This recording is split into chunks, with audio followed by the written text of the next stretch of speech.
Welcome. In this short tutorial, I'll be showing you how to take someone off of Life360, or basically we wanted to delete them or get them off our circle. So first up, go ahead and tap on Life360 to open it up.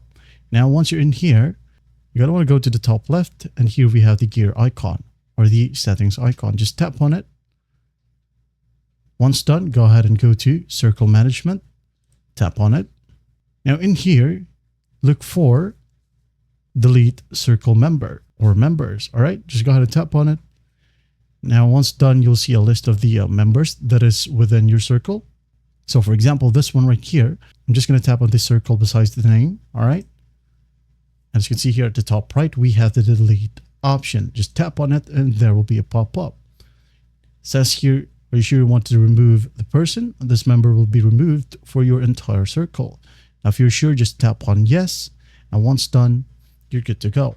I hope this video helps, and I'll see you in the next one.